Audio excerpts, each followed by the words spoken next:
वित्त मंत्री निर्मला सीतारमण ने गुरुवार 1 फरवरी को मौजूदा मोदी सरकार का आखिरी बजट पेश किया। उन्होंने 58 मिनट भाषण दिया। ये अंतरिम बजट है क्योंकि अप्रैल मई में आम चुनाव होना है।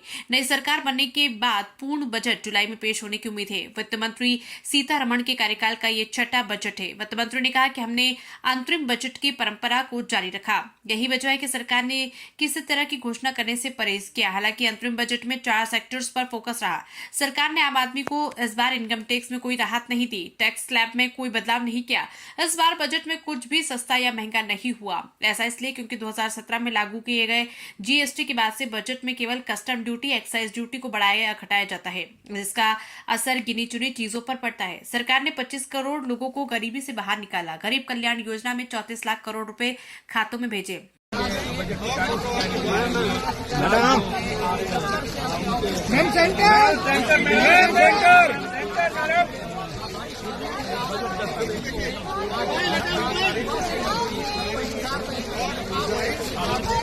करीब 1 करोड़ महिलाएं लखपति दीदी बनी। अब 3 करोड़ लखपति दीदी बनाने का लक्ष्य है। स्किल इंडिया मिशन के तहत 1.4 करोड़ युवाओं को ट्रेन और 54 लाख लोगों को दोबारा से सिखाया गया। 3000 नई आईटीआई बनाई गई।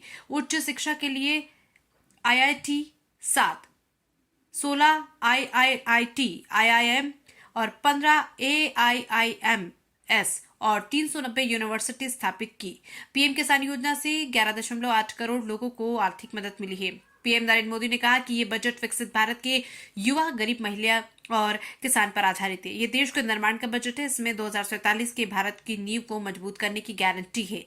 मैं निर्मला जी और उनकी टीम को बहुत बधाई देता हूं। इसमें भारत की यंग एस्पिरेशन का प्रतिबिंब है। उन्होंने कहा कि अब हमने 2 करोड़ और नए घर बनाने का लक्ष्य रखा है। पहले हमने 2 करोड़ लखपति दीदी बनाने का लक्ष्य रखा था, जिसे बढ़ाकर 3 करोड़ कर दिया गया। इस बजट में गरीब और मध्यम वर्ग को एम्पावर करने पर जोर दिया गया है। युवा भारत की युवा आकांक्षाओं का, भारत की यंग एस्पिरेशंस का प्रतिबिंब है।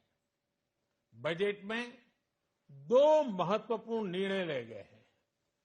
रिसर्च और इनोवेशन पर 1 लाख करोड़ रुपए का फंड बनाने की घोषणा की गई है। बजट में स्टार्टअप्स को मिलने वाली टैक्स छूट के विस्तार का भी ऐलान किया गया है।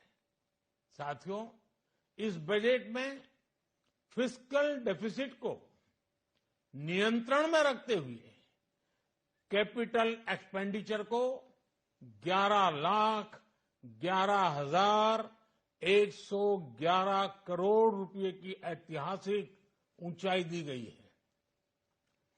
अर्थशास्त्रियों की भाषा में कहें तो एक प्रकार से स्वीट स्पॉट है। इससे भारत में 21वीं सदी के आधुनिक इंफ्रास्ट्रक्चर के निर्माण के साथ ही युवाओं के लिए अनगिनत रोजगार के नए अवसर तैयार होंगे।